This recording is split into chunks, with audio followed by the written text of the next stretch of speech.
Hello guys, magandang hapon sa inyo. Nandito po ako sa aking kapatid na pinakamahal ko. Sana po napapanood mo yung aking video na nung pangalawa tungkol po sa aking motor na NMAX ay hulog boundary. Ay akala ko pa maging akin na isang taon ng aming usapan. Ang laki po ang hulog sa kanya na 157,000. Dapat na matapos itong November. Pumalya po ako. Gusto ko sa makapag-usapan. Hindi niya ako yung pinapag-usapan. Kinuha niya. Kaya nakapamalungkot sa aking NMAX na sa tagal ko naghahulog sa kanya. Hindi na nga ako umuwi sa anak ko. Hindi lang ako, nandun ako sa PTX, doon ako natutulog kasi may dala po ako ng gamit doon sa motor na aking pinaghulugan ni Alex Abogado. Guys, sana sa kakalungkot man sa ginawa niya sa akin, hindi ako makatulog sa laki kong nahulog sa kanya na 157,000. Nagkaroon pa ang problema sa motor na NMAX. Gumastos pa ako ng 31,000 dahilan doon sa nasira yung motor na NMAX. Pinagawa ko po. Baba ang makina. Lahat pinakondisyon ko. Okay na siya. Noong February, January pala, February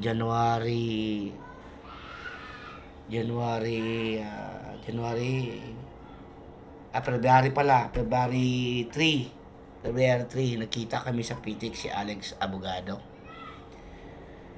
May pasahero akong hinakay. Hindi ko nahatid kasi dumating siya, kinuha yung motor ko. Nagpunta kami ng barangay. Wala nangyari sa barangay namin, barangay doon sa Mitambo, Parañaque, kasi hindi siya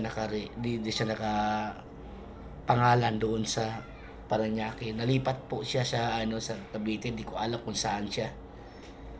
Kung sana Alex, kung nanonood ka man sa akong video, sana naman makonsensya ka naman sa ginawa mo sa akin na ang laki ko nahulog sa iyo, 157,000. Ngayon,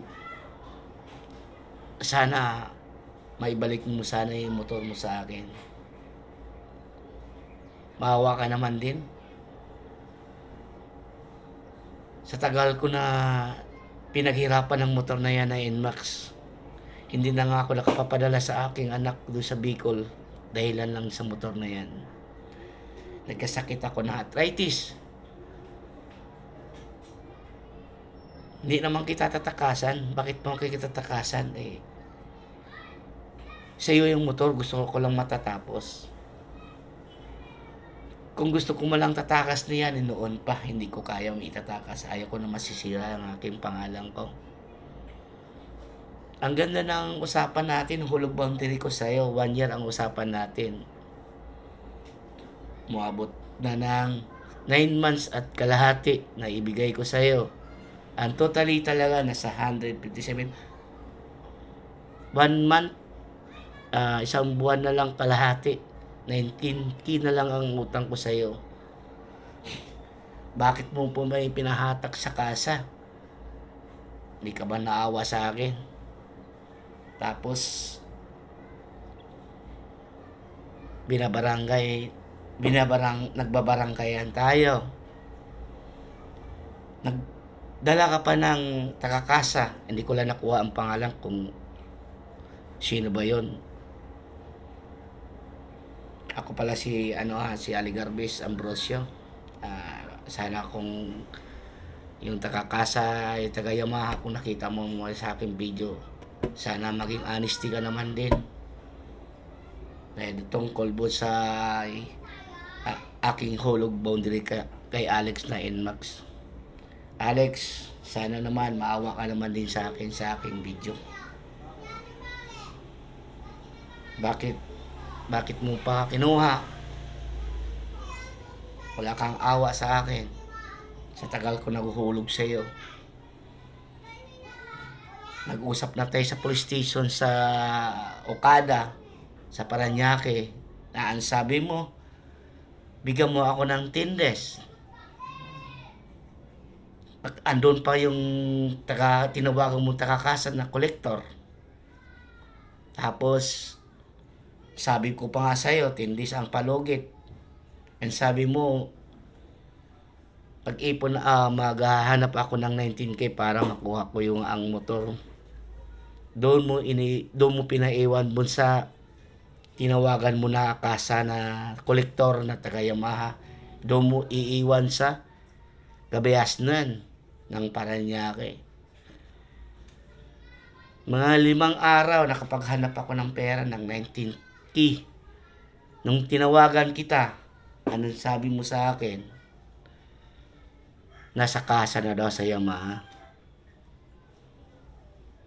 Tapos, nakiusap ko sa'yo, nandito na yung pera.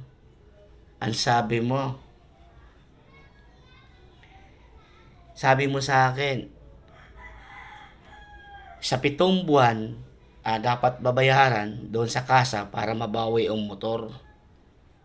Sipin mo, 19K na lang ang utang ko sa'yo. Sinabi ko sa'yo, sige, kung magkano ba yon. Sabi mo, 34,000. Nangutang ako ng 34,000 para lang maibigay ko sa iyo ang 34,000. Para lang makuha ko yung NMAX na hulog boundary ko sa iyo. Bakit mo ginawa mo sa akin? Ang sabi mo, hindi na makukuha ang motor na sa kasa.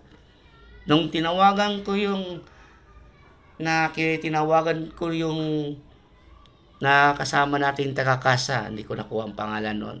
Nandito sa akin yung number. Ang sabi niya sa akin, tinubos mo na daw. Pinicturan pa nga. Nandun pa nga yung gamit ko sa motor. May pera pa nga ako doon. Nahulog ko doon sa alkansya. Nasaan na? Grabe ka naman, Alex, abogado. Maawa ka naman sa ginagawa mo sa akin. Pamilyado ako. Napakalupit mo. Ang Diyos hindi natutulog. Maniwala ka sa akin. Sa ginawa mo sa akin, nakihirap ako sa hanap buhay niyang motor para mahulugan kita, para maging akin yan. Nung hiniram ko ng 34,000, binalik ko na lang din. Kasi sabi mo, di na makuha ang motor. Nung tinawagan kita, sabi na saan ang motor, sabi mo na, wala na talaga, di na talaga makuha. Napakasinungaling mo talaga, Alex. Sana hindi ka makatulog sa ginawa mo sa akin. Kung Alex, kung nanood ka man sa video ko, nandito ako sa kapatid ko. Mga MCRC sa aking mga kasamahan sa PTEX. Sana mabigyan nyo ang aking mensahe sa sobrang hirap naranasan. Alam naman ninyo mga kasamahan ko sa MCRC. Yan sa PTEX. Diba alam naman ninyo, diyan ako natutulog kahit ulan at bumagyo. Para pa maghahanap buhay lang ako dyan sa PTEX para lang kumita at mababayaran ko yung motor. Ano napapala ko sa motor ko? Akala ko maging akin. Hindi pala, binawi niya. Napakalupit mo, Alex. Sana hindi ka makatulog sa ginagawa mo sa akin. Mo, Alex, pamilyado ako. May anak ako. Nagsusupport ako sana ng mga anak ko. Hindi ako makapag-support. Paano? Binabayad ko yung kita ko sa'yo. Tapos ngayon, dinawalaan pa ako ng motor. Okay lang yun. Bali, ano ko na lang, maki-juice ko na lang. Ang juice di natutulog. Ito, kumuha ako ng ticket ng eroplano ito. Ito na, uuwi na ako ng Davao. Andito po ako sa aking kapatid. Sa bahay niya, nakatira ko. No, buti nga, napakabait yung kapatid ko. Si Tata. Tol, maraming salamat na pinatira mo ako dito. Ito yung ticket ng eroplano. Ang biyahe ko ay itong February 27 ang alis complete ko. Ng alas 10 ng gabi. Ang 10:20 ang flight ko. Ito na yung nakakuha na ko, promo to. Yan ang. Ayan ang ticket ko. Sana Alex, kung nakita mo man yung, mapanood man yung video ko, sana makonsensya ka naman din sa kahulog ko sa iyo na 157,000. Di ako makamove on sa kakaisip ng naibayad ko sa iyo. Pinagawa ko pa ng motor na yan, 31,000 lahat nagawa ko. Ano ba ginawa mo sa akin? Okay lang. Sana mga MCRC, sana matulungan po ninyo ako. Paano dapat gawin ko at para mabawi ko yun ang motor na NMAX na yan. Ayan, ang motor na yan ay nakapost na po yan sa video ko. Ayan lang po mga guys. Sana mabigyan po ninyo akong advice, akong mensahe sa wala na akong mahanap buhay. Yun, dapat yun lang sana yung NMAX na yan. Nakamalungkot sa ginawa ni Alex Abogado yan. Kung Alex, kung nasa iyo man ng motor, bigay mo naman sa akin, babayaran naman kita eh. Alam mo naman yung ano mo eh, number ko eh. Pwede naman mo ako tawagan. Kung nasa Davao na ako. Pa-flight na ako sa sa February. Sa 27, andito na yung ticket ko. Pa-flight na ako. Sana po mga nanonood sa aking video, sana po mabigyan po niyo ako advice. Sana to i-follower naman ninyo ako. Maraming salamat. God bless. Maraming salamat po.